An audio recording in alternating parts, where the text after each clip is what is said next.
우리들에게 주시는 하나님의 말씀 받겠습니다. 마태복음 11장 28절에서 30절까지의 말씀입니다. 수고하고 무거운 짐진 자들아 다 내게로 오라. 내가 너희를 쉬게 하리라. 나는 마음이 온유하고 겸손하니 나의 멍에를 메고 내게 배우라. 그리하면 너희 마음이 쉼을 얻으리니 이는 내 멍에는 쉽고 내 짐은 가벼움이라 하시니라. 아멘. 오늘부터는 예수님께서 우리에게 주시는 자유에 대한 큰 주제를 가지고 좀 말씀을 좀 나누려고 합니다. 우리 예수님 안에서 우리는 어떤 부분에서 어떤 영역에서 자유를 누려야 되는가, 이런 부분들을 주제로 삼아서 좀 말씀을 드리려고 합니다. 오늘은 먼저 삶의 짐에 대해서 우리가 자유해야 된다라는 말씀으로 오늘 함께 하나님의 말씀을 전하도록 하겠습니다. 예수님께서 모든 죄에서 우리를 구원하시기 위해서 예수님이 빌라도 법정에서 재판을 받으셨고, 또 조롱과 심한 모욕과 침뱉음을 받으면서 또 많은 고난을 겪으시면서 결국 십자가에 못 박혀 죽었습니다. 이 과정에서 정말 어떻게 보면 인생에서 가장 아픈 상처와 짐을 짊어지고 살아가야 될 사람이 이제 생겨나는데, 그 사람이 가장 큰 무거운 짐을 지고 살아가야 될 사람이 누구인가 한번 생각해 봤더니, 제가 생각할 때는 예수님의 어머니 마리아가 아닐까, 그런 생각이 들었어요. 우리는 하나님의 아들 예수 그리스도 그리고 마리아 이렇게 구분해서 생각할 수는 있겠지만, 사실 마리아의 입장에서 보면 예수님은 그저 어떻게 한편으로는 아들이죠. 아들. 근데 그 아들이 십자가에서 처절하게 죽는 그 모습, 그 과정을요, 재판부터 죽음까지 그 과정을 그저 이렇게 지켜만 봐야 되는 그런 상황이었죠. 그러다 보니 예수님께서 이렇게 죽으실 때 어떻게 보면 그 이후로 가장 그 자신의 삶 속에서 고통스럽고 또 아파하면서 삶의 그 어떤 큰 고통의 짐을 지면서 살아가야 될 사람, 그 사람이라면 바로 어머니 마리아가 아닌가 하는 생각이 든 겁니다. 사랑하는 자기 아들이 당하는 모욕과 조롱을 지켜봐야 됐잖아요. 채찍에 맞아 고통스러워하는 그 아들의 신음을 옆에서 가까이서 들어야 했습니다. 그 무거운 십자가를 지고 골고다 언덕을 향해 그 올라갈 때도, 십자가에 못 박힐 때도, 예수님이 십자가에서 내가 목마르다 이렇게 고백할 때, 이렇게 말씀하실 때도, 그 십자가에서 숨을 거둘 때까지 어머니 마리아는요, 어머니로서 해준 일이 단 하나도 없습니다. 그저 지켜볼 그거밖에 없었어요.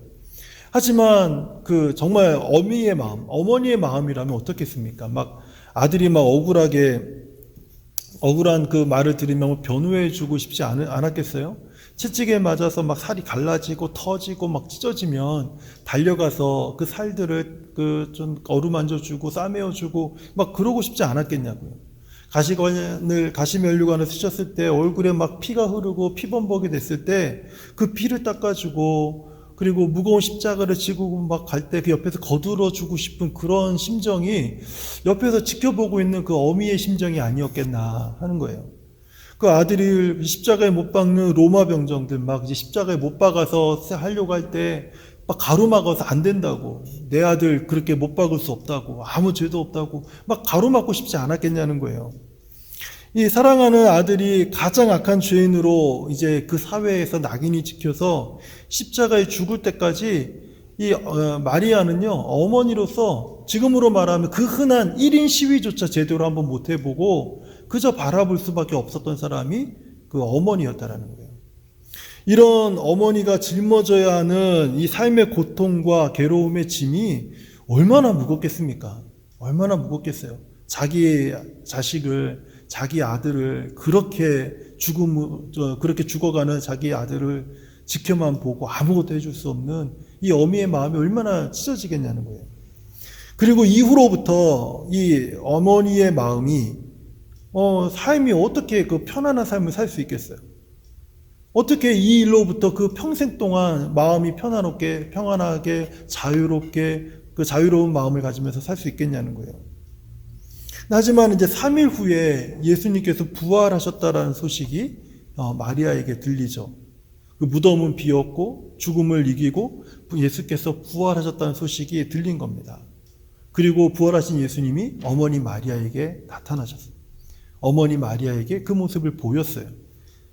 어떻게 했어요? 그때야 비로소 마리아는 자기 가슴에 묻었던 그 짐을요 다 내려놓을 수 있게 되지 않았겠습니까? 모든 아픔, 슬픔, 고통으로부터 이제 좀 자유로운 삶을 살 수 있게 되었겠죠. 제가 예수님의 십자가의 죽음 과정을 어머니 그 마리아의 입장에서 잠시 말씀을 드렸습니다. 마리아가 겪은 이 일은요 삶의 큰 고통이죠. 그리고 감당하기 어려운 짐이에요. 그래서 사람들은요 이와는 똑같지 않을지라도 사실 우리는 사는 동안에 우리는 원하지 않지만 참 감당하기 어려운 삶의 짐들을 지고 살아가지 않나 하는 생각을 해봐요. 그것도 심지어는 사람들마다 그 짐의 모양이나 크기가 다 달라요. 그 모양이나 크기가 다 달라서 뭐 어떤 원리라든지 아니면 뭐 이때 이런 짐을 지게 되면 이렇게 될 거야 라는 예상이라든지 예측 이런 것을 하기가 참 어렵다라는 거예요. 그저 각자의 삶 위에 이렇게 저렇게 쌓여진 짐들은 서로 다 다르지만 그렇지만은 그 짐 때문에 우리가 말하지 않아도 서로 그것을 다 투명하게 얘기하지 않아도 나누지 않아도 힘들게 살고 있다는 것을 우리가 다 알아요.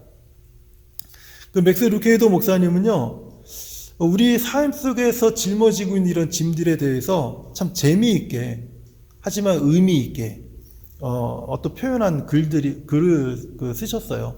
그 글을 제가 잠깐 소개해 드릴게요. 어떤 사람은 죄의 손가방을 가지고 사는 사람들이 있습니다. 그리고 불만족의 보따리를 들고 있는 사람들이 있는가 하면 피곤한 캠핑 가방을 들고 있는 사람도 있습니다. 슬픔의 가방을 걸치고 걷는 사람도 있고요. 의심의 배낭을 끈으로 메고 있는 사람도 있습니다. 외로움의 침낭을 메고 살아가는 사람들도 많아요. 심지어는 두려움의 트렁크를 밀고 다니는 사람도 있습니다. 이렇게 글을 썼어요. 저는 이 글이 사실 우리 눈에는 다 보이진 않지만은 힘겨운 짐을 메고 살아가는 우리들의 모습을 잘 표현하고 있지 않나 하는 그런 생각이 들었어요. 오늘 예수님은요, 저마다 짐을 메고 살아가는 사람들에게 아주 중요한 말씀을 우리들에게 하고 계시죠. 28절을 보면 수고하고 무거운 짐진 자들아 다 내게로 오라. 내가 너희를 쉬게 하리라. 이렇게 말씀하세요. 예수님께서 우리가 지고 있는 모든 희로애락의 짐에서 우리를 자유롭게 하시겠다. 우리를 쉬게 해주시겠다. 이렇게 말씀하시는 거죠. 이 말씀을요, 자세히 한번 보세요. 이 말씀을 자세히 보면 성경에는 일반적인 선포의 말씀들이 곳곳에 있습니다. 그런데 이 말씀을 자세히 보면 이것은 일방적인 선포가 아닙니다. 일방적인 선포가 아니고 이 말씀은 부르심이에요.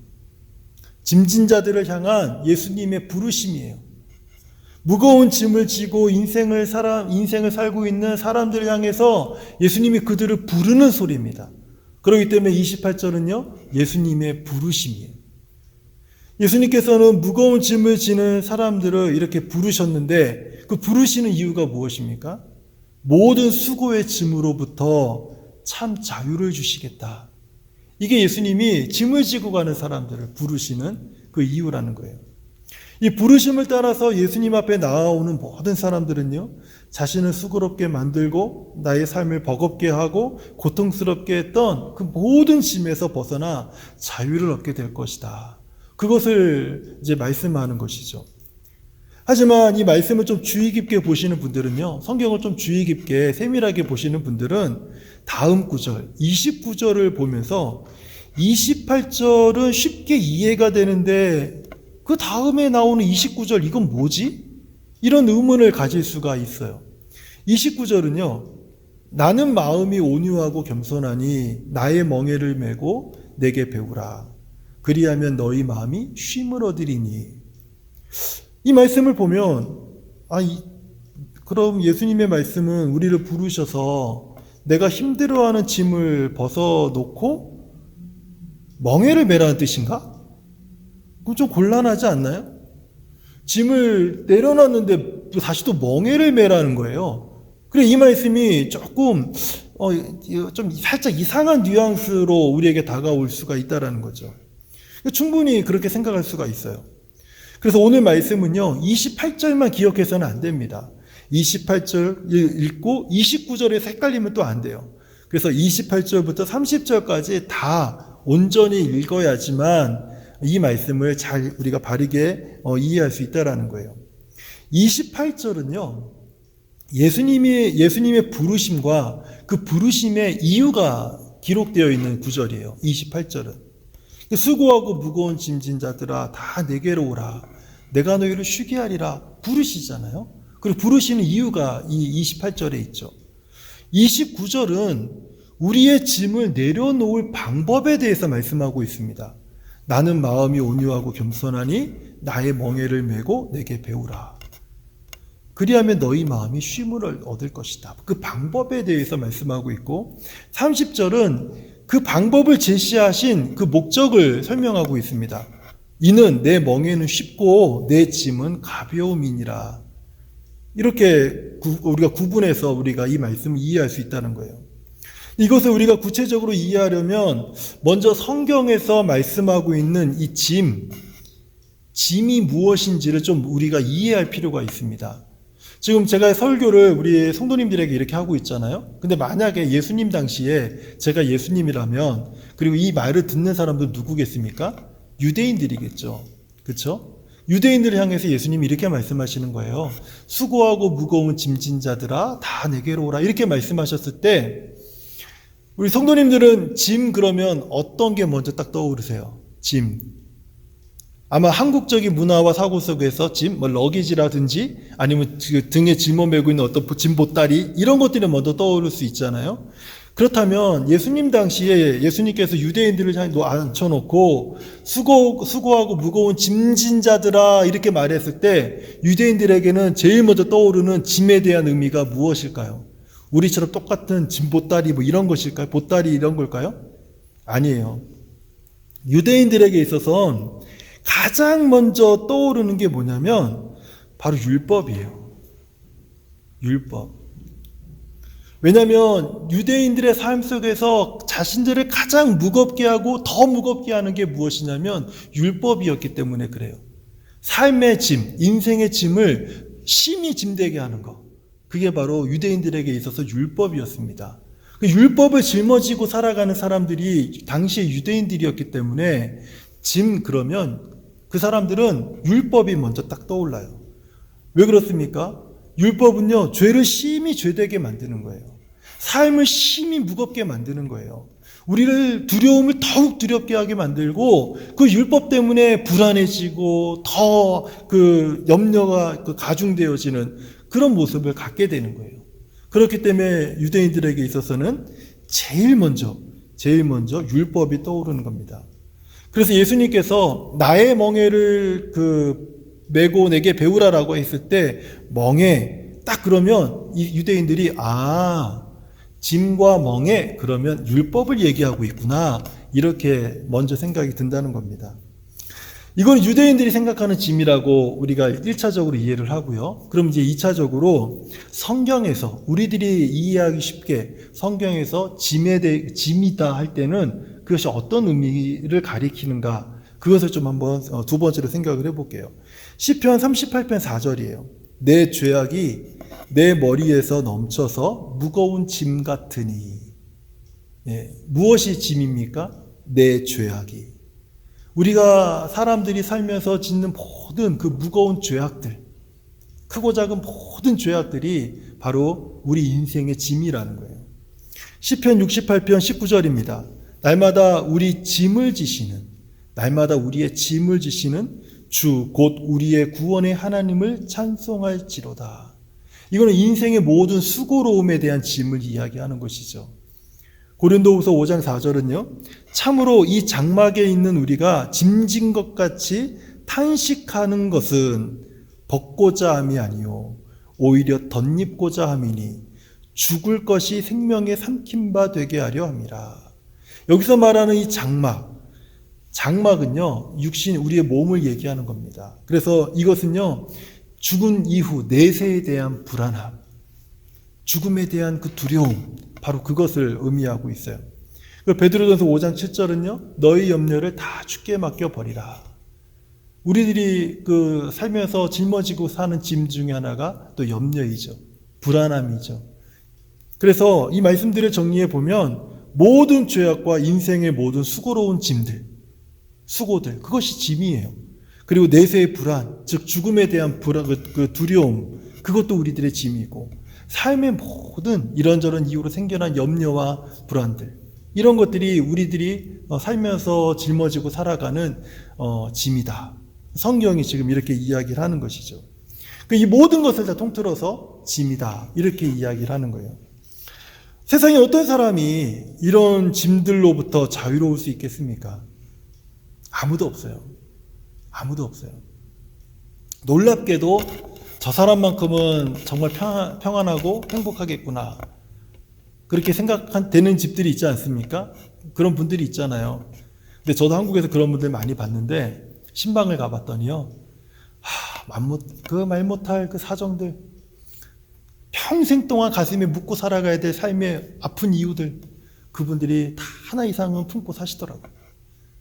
제가 느낀 것은 없다라는 거예요. 우리는 이런 짐들을 우리 삶에서 어떻게 그러면 이것을 내려놓을 수 있을까요? 어떻게 이것을 내려놓을 수 있을까요? 혹시 이것을 내려놨다 할지라도 다시 짊어지고 살아가진 않나요?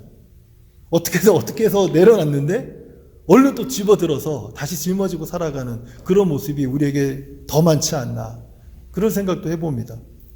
예수님은 인생의 모든 수고와 죄악과 죽음의 불안과 염려의 짐을요, 짊어지고 가는 사람들을 바라보면서 그 수고하고 무거운 짐진 사람들 다 이리 오시오, 이렇게 지금 예수님이 그들을 부르시는 거예요. 그러면서 방법을 제시하시는데, 그 방법은요, 우리의 그 무거운 짐을 예수님의 멍에와 바꿔매라는 거예요. 예수님의 멍에와 바꿔매라는 겁니다. 무거운 짐을 예수님의 멍에와 바꿔매라고 하시는 이유는, 첫째는요, 우리가 예수님의 멍에를 바꿔매서 멍에를 메고 있으면 그 이후로부터 다른 짐을 그 위에 얹지 못하기 때문에 그래요. 우리가 그냥 무거운 삶의 짐을 지고 살면 그 위에 계속 다른 짐들이 차곡차곡 쌓여지게 됩니다. 그런데 예수님의 멍에를 메고 살아가는 사람들은 그 위에 다른 짐을 멜 수 없어요. 예수님의 멍에만 메고 살면 되는 거예요. 둘째는요, 예수님의 그 멍에가 가볍기 때문에 그래요. 인생의 짐을 지고 사는 것이 힘겹고 어려운 이유가 무엇입니까? 무거우니까요. 고통스러우니까요. 아프니까요. 감당하기 힘드니까. 그래서 힘든 건데, 그것을 바꿔매라고 하는 이유는 내 멍에는 가볍고 쉽기 때문에 바꿔주겠다라는 거죠. 이제 여기까지 말씀이 이해가 되신 분들은 이제 한 가지 질문이 이제 생기실 수가 있어요. 목사님, 예수님의 멍에를 이제 알겠는데요. 근데 예수님께서 멍에를 메고 나의 멍에, 예수님의 멍에를 메고 내게 배우라 이렇게 하셨는데, 그러면 여기서 말씀하는 예수님의 멍에는 무엇입니까? 그리고 내게 배우라라고 하셨는데 무엇을 배워야 됩니까? 이런 질문을 우리가 그냥 쉽게 가질 수가 있습니다. 사실 기억하시는 분이 있을지 모르겠지만요, 제가 2019년도 11월 17일에 저희 교회에서 주일 설교로 예수님의 멍에라고 하는 제목으로 설교를 한 적이 한번 있습니다. 같은 본문으로 제가 설교를 한 적이 있었거든요. 그 설교는 제가 이 멍에에 대해서 좀 개인적으로 충분히 연구한 후에 작성된 설교였어요. 제가 이 29절에 대한 이 부분을요, 오늘은 그 연구한 부분을 구체적으로 그때 다루었기 때문에 오늘 설교에서 그 부분만 좀 인용을 해가지고 그때 했던 설교에 대한 내용을 좀 인용만 좀 이렇게 잠시 하도록 하려고 합니다. 좀 양해를 좀 부탁을 드릴게요. 이제부터 예수님의 멍에가 무엇인지, 그 예수님이 내게 배우라라고 말씀하신 의미가 무엇인지를 다시 한번 들으셨던 분들은 좀 상기하는, 복습하는 시간이다 이렇게 생각하셔도 좋을 것 같아요. 화면 공유 좀 해주실래요? 우리가 예수님의 멍에를 잘 이해하려면 당시의 멍에가 무엇이었는지를 먼저 좀 이해할 필요가 있습니다. 우리 성도님들은 멍에하면 제일 먼저 떠오르는 게 어떤 그림인지 잘 모르겠습니다. 당시에도 멍에 그러면 유대인들 생각 속에서 딱 떠오르는 멍에의 그림이 있어요. 상징적으로는 율법이었지만 실제적으로 멍에 그러면 짐승에다가 이렇게 씌우는 굴레 같은 거잖아요. 멍에가. 근데 유대인들이 생각하는 그 멍에가 있다라는 거죠. 그래서 내가 생각하는 멍에와 유대인들이 생각하는 당시에 유대인들이 생각하는 멍에가 같다면 우리는 오늘 본문 말씀을 이해하기가 참 쉬워요. 한번 제가 그림을 하나 보여드릴게요. 이거는 그 민속촌에서 걸려져 있는 그 멍에입니다. 멍에의 그림이에요. 우리 성도님들도 이것을 멍에라고 생각하신 건 맞죠? 이 멍에 이름이 뭐냐면 홑멍에라고 그래요. 하나밖에 없어서 홑멍에다 이렇게 얘기해요. 그런데 고대 근동지방에서 주로 사용했던 멍에는요, 이런 홑멍에가 아니에요. 그래서 유대인들은 멍에 그러면 어떤 멍에를 생각하냐면 견멍에, 두 개를 같이 씌우는 이런 멍에를 생각하고 있다라는 거예요. 그래서 이 그림을 보면은 견멍에를 이 두 마리 소에 어떻게 씌우는지를 이렇게 보여주고 있어요. 그래서 이거를 이런 모양으로 되어 있는 거예요. 이것이 그 당시에 사용했던 예수님 당시에 사용했던 그 멍에의 어떤 실제 모습이라고 생각하시면 될 것 같아요.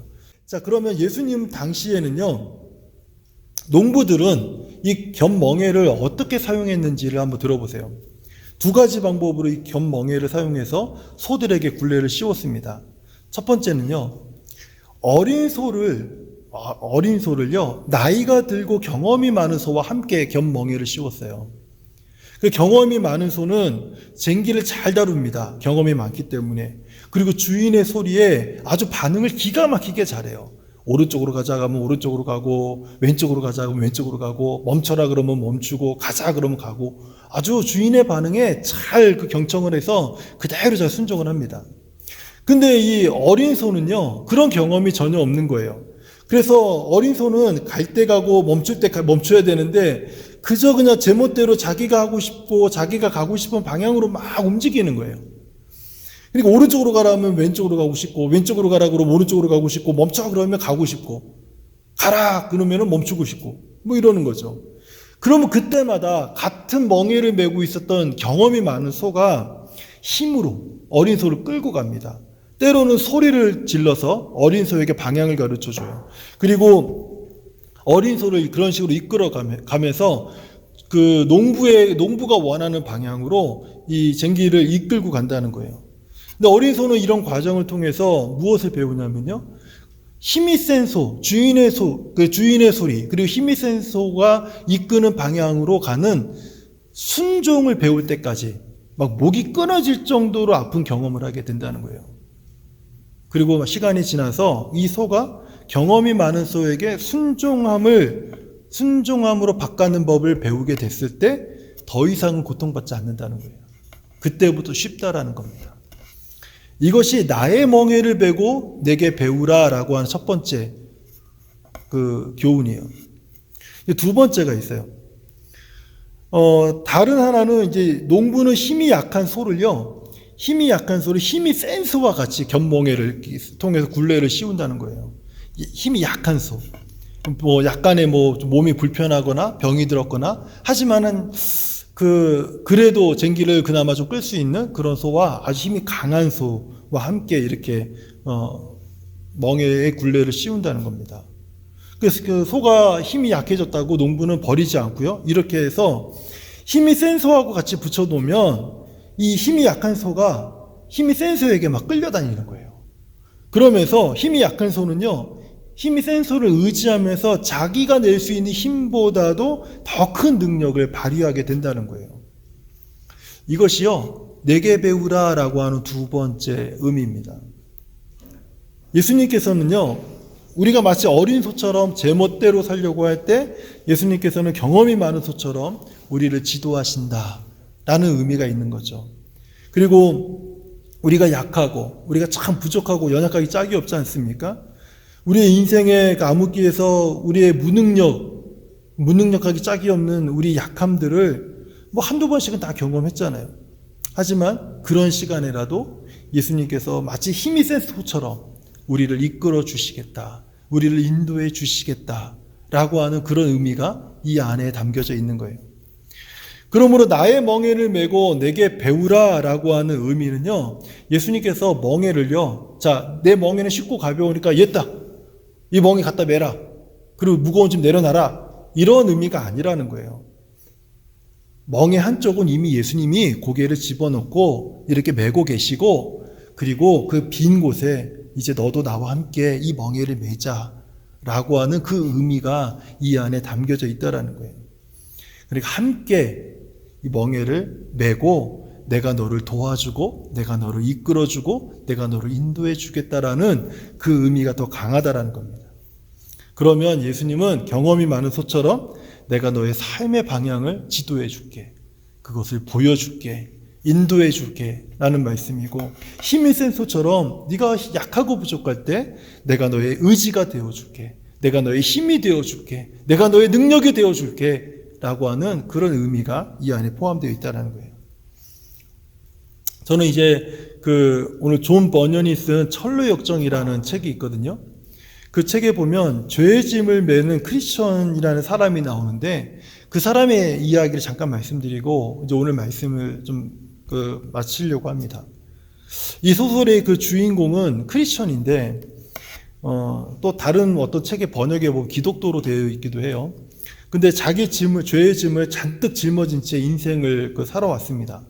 그러나 이제 예수님의 부름을 듣고 예수님께 나아가서 그 십자가, 예수님이 십자가에 죽으신 그 언덕에 올라가서 그 앞에서 자신의 죄를 회개했을 때 그 자신을 묶고 있었던 모든 큰 죄악의 짐이 풀어지면서 언덕 아래로 막 굴러 떨어지는 그런 내용이 나와요. 그제서야 비로소 자기를 그렇게 힘들게 했던 그 죄악의 짐, 수고의 짐, 불안과 염려의 그 모든 짐덩어리가 그 십자가 언덕 아래에 굴러 떨어지면서 자유로움을 누리게 됩니다. 철로의 역정의 스토리의 핵심이 뭐냐면, 이 내용이 마치 우리는 그 소설책의 결론 부분처럼 이렇게 느껴질 수가 있어요. 근데 이 책의 특징은 이 부분이 이 책의 시작이라는 거예요. 보통은 이런 클라이막스한 그런 장면이 연출이 되면 결론 부분에서 이런 장면을 보여주거든요. 그런데 이 책은요, 시작 부분에 지금 이것을 딱 보여주고 진짜 철로의 역정의 스토리는 그 다음부터 진행이 된다는 거예요. 우리가 예수님을 믿는다고 하면서 여전히 그 삶의 짐을 메고 힘들어하고 있다면 아직은 우리가 성도의 삶이 무엇인지 잘 모른다는 뜻입니다. 하나님의 자녀로서 누리는 축복과 권한과 그 영광의 기업의 풍성함이 무엇인지 죄송하지만 잘 모른다는 뜻이에요. 하지만 우리가 크리스천처럼 그 삶의 짐을 벗어버리고 예수님의 멍에를 메고 주님을 배우기 시작할 때, 그때 비로소 모든 게 끝나는 것이 아니라 그때 비로소 성도의 삶이, 우리 믿음의 삶이, 우리 성도의 순례의 삶이 그때 시작이 된다는 거예요.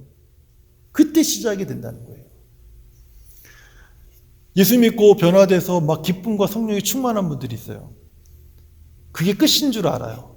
아니에요. 그게 시작이에요. 근데 그거조차 안 하신 분들이 많아요. 그거조차 없는 분들이 많아요. 그러니까 마치 우리는 그것이 끝인 것처럼 보이는 거예요. 그게 아니라 그때부터 정상적으로 살고, 나이 들어서 이제 정상적으로 살다가 나이 들어서 하나님의 부르심을 받을 때까지 건강하게 사신 분들은 그때부터요, 정말 성도의 삶, 믿음의 삶, 그리고 순례의 여정이 시작이 되는 겁니다.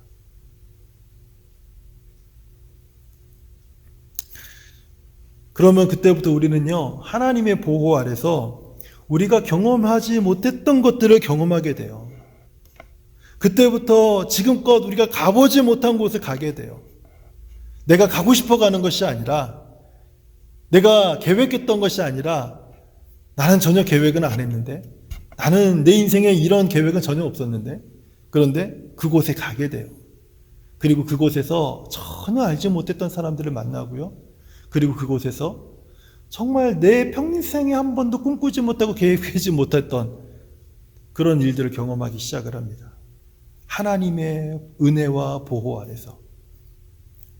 그것이 해피한 일이 될 수도 있고 그것이 마치 그 재앙처럼 힘들고 어려운 일이 될 수도 있어요. 그런데 우리가 그 하나님의 은혜와 보호 아래서 이제 그런 삶들이 시작이 되는 거예요. 이전에는요, 전혀 생각해 보지도 못한 방식으로 이제 하나님을 섬기게 돼요.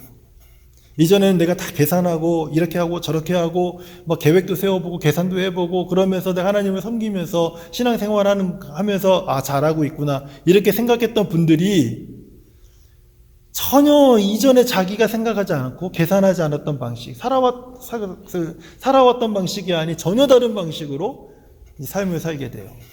그러니까 그때부터 사람들이 그 사람을 보면 이상한 거예요. 익숙하지가 않은 거예요. 이상한 게 아니라 익숙하지가 않은 거예요. 그 사람의 말과 행동과 표현들이 처음에는 익숙하지가 않은 거예요. 그러니까 이상하죠.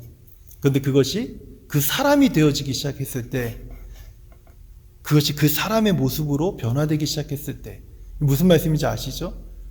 항상 그 돈에 대해서, 인간관계에 대해서, 직장에 대해서, 직업에 대해서, 그리고 가정에 대해서 항상 그냥 자기가 생각해왔던 방식이 아닌 전혀 다른 방식으로 생각하고 말하기 시작하면 주변 사람들이 그 사람을 이상하게 보는 거예요. 왜냐하면 이전에 그렇게 말도 안 했고 생각도 안 했고 그런 태도도 없었으니까. 그런데 나중에 시간이 지나면서 사람들이 그런 모습에 익숙해지기 시작하면 이제 그것이 그 사람이 되는 거거든요. 그럼 그때부터는 사람들이 변했다, 바뀌었다, 이제 이런 표현을 쓰기 시작하는 거예요. 근데 그전에는 어떤 표현을 쓰는 줄 알아요? 미쳤다. 미쳤다. 돌았다. 이런 표현을 써요. 근데 사람들이 변했다. 내가 쓰는 표현이 아니고 내 주변 사람들이, 가까운 사람들이 변했다. 그러면 그때부터 우리가 전혀 새로운 방식의 삶을 살아가게 된다라는 증거를 갖게 되는 거예요. 이전에는 세상 방법을 따라서 살았었어요. 그런데 이제는 똑같은 세상에서 세상 방법을 따르지 않아요. 그러면 어떻게 됩니까? 얼마나 위험한지 몰라요. 얼마나 두려운지 몰라요. 얼마나 답답한지 몰라요. 내가 손해보는 것 같고 내가 정말 미친 결정을 하는 것 같고 막 그런 마음속에 쫓깁니다. 그런데 그 똑같은 세상에서 이제는 하나님의 방법을 따라 살게 되는 거예요. 이게 예수님이 수고하고 무거운 짐진 자들아 다 내게 오라. 내가 너를 쉬게 하리라. 내 멍에를 메고 내게 배우라. 내 멍에는 쉽고 가벼우니라. 이렇게 말씀하신 의미가 여기에 있는 거예요. 왜요? 예수님의 지도를 받고 예수님의 경험을 따르고 예수님의 능력을 의지하고 예수님의 지혜를 빌려 쓰고 예수님의 은혜 속에서 예수님의 기쁨을 들이마시면서 살아가기 때문에 이제는 세상의 방법을 따라가지 않고 하나님의 방법, 그 하나님의 인도함을 내가 따라가게 되는 거죠. 이런 믿음의 그 여정의 시작은요, 예수님의 십자가 앞에서 우리 모든 삶의 짐을 내려놓는 것에서부터 시작이 돼요. 그래서 이런 사람들은 옆에 그 세상 방법을 따라서 사는 사람들이 이런 사람이 옆에 있잖아요. 그럼 세상 사람들은 이 사람을 되게 힘들어해요. 답답해요. 왜냐하면 죽을 것 같은데 그냥 태어나거든요. 곧 부도나서 망할 것 같은데 아무렇지도 않게 살아가거든요. 이 사람들을 보면은 이해가 잘 안 돼요. 저렇게 하면 손해보고 저렇게 하면은 오히려 그 뒤통수 맞고 저렇게 하면은 오히려 이 세상에서 반듯하게 살지 못할 텐데 왜 저러고 살지? 그런데 그 사람들 안에는 이해할 수 없는 기쁨이 있고 능력이 있고 지혜가 있고 전혀 다른 방법으로 세상 사람들을 대하기 시작하고 그들을 인도하는, 그들에게 예수 그리스도의 영광을 드러내는 그 삶을 보여주기 시작한다는 거죠. 왜냐하면 짐을 벗어버리니까 예수님의 자유가, 예수님의 기쁨이, 예수님의 은혜가, 능력이, 지혜가 막 밀려오는 거예요. 그렇기 때문에 이제는 거기에 매이지 않는 겁니다. 세상 원칙과 원리에 매이지 않는 거예요. 그래서 그 철로역정에서 기록되어 있는 크리스천과 같은 그런 믿음의 삶의 여정을 이제 시작하게 되는 거예요. 그 과정 속에서 여전히 도전이 있습니다. 여전히 두려움이 남아있고 여전히 불안해하기도 하고 갈팡질팡하기도 그렇지만은 딴 길로 가지 않아요. 그 이유는 예수님이 같은 멍에를 메고 길을 인도하고 계시기 때문에 그래요. 하지만 많은 사람이 이 짐을 벗지 않은 채 이 믿음의 여정, 신앙의 여정을 시작하려고 하는 사람들이 참 많습니다. 이 사람들에게 있어서 가장 두드러진 특징이 무엇이냐면 흉내를 내요. 흉내. 기도하는 흉내를 내고 성경을 읽고 성경 인용하는 흉내를 내요. 그리고 교회에서 하는 모든 그 예배에 대한 모든 부분에서 정말 더 잘할 수 있어요. 더 잘하는 것처럼 보일 수 있어요. 찬양도 잘하고, 기도도 잘하고, 봉사도 잘하고, 잘 섬기기도 하고, 막 사랑하는 것 같고, 막 그 남에게 많은 것을 베푸는 것 같은데, 근데 이분들은 결정적으로 자기들이 견디지 못하는 그러한 영역, 어떠한 부분에 누가 톡 건들면 바로 자빠져요. 그게 특징이에요. 잘하는 게 100가지가 있는데 못하는 게 한 가지가 있어요. 근데 그 한 가지만 건들면은 다 자빠져 버립니다. 앞에 잘했던 100가지가 다 자빠져 버려요. 이게 특징이에요. 흉내내는 사람들의 특징. 그렇기 때문에 바른 철로역정에서 말하는 크리스천과 같은 그런 바른 신앙의 여정, 믿음의 여정을, 순례의 여정을 이 사람들은 할 수 없다라는 거예요. 제가 예를 들어 볼까요? 이 짐을 벗지 못한 채 신앙생활 생활하시는 분들은요, 죄에 대한 문제에서 죄책감을 해결하지 못하고 있는데 자기가 어떻게 하나님의 은혜를 나눌 수가 있어요? 자기 안에 죄악이 가득하고 죄책감으로 눌려 있는데 가능해요? 안 돼요. 여전히 좌절하고 낙심의 짐에 눌려 있는 사람이 어떻게 다른 사람을 위로할 수 있겠냐고요. 불가능하죠. 위로받아야 되는데 내가 오히려 불가능한 거예요. 내 양손에 짐이 가득해요. 내가 사는 법이 빠듯하고 바빠서 정신이 없어요. 내 양손에 짐이 가득한데 너희 짐을 서로 나눠지라 라는 갈라디아서의 말씀은 어떻게 다른 사람의 짐을 내가 나눠질 수가 있겠냐고요. 내 짐 들기도 바빠 죽겠는데, 내 짐도 두 손에서 놓지 못하고 쩔쩔매고 있는데 불가능하죠. 자신의 짐에 그 온통 마음이 다 뺏겨 있어요. 막 뭐 사업이든 아니면 무슨 뭐 가정이든 아니면 뭐 학교든 진로든 무엇이든 막 자기가 해야 될 모든 짐들에 막 온통 마음이 뺏겨 있는데 어떻게 다른 사람들을 돌보고 다른 사람들을 사랑하고 다른 사람들을 챙겨주고 배려하고 그들을 섬겨줄 수 있겠냐고요. 못하죠. 오히려 그 사람들은 자기가 도움받기 원하고 자기가 인정받기 원하고 자기가 사람들에게 좀 뭔가를 얻기를 원하는 거죠. 우리 양 어깨에 막 온갖 그 삶의 무거운 짐들이 막 있으면 이로 끙끙거리면서 다니는데 어떻게 다른 사람들에게 쉬라고 내 한쪽 어깨를 내어줄 수가 있겠어요?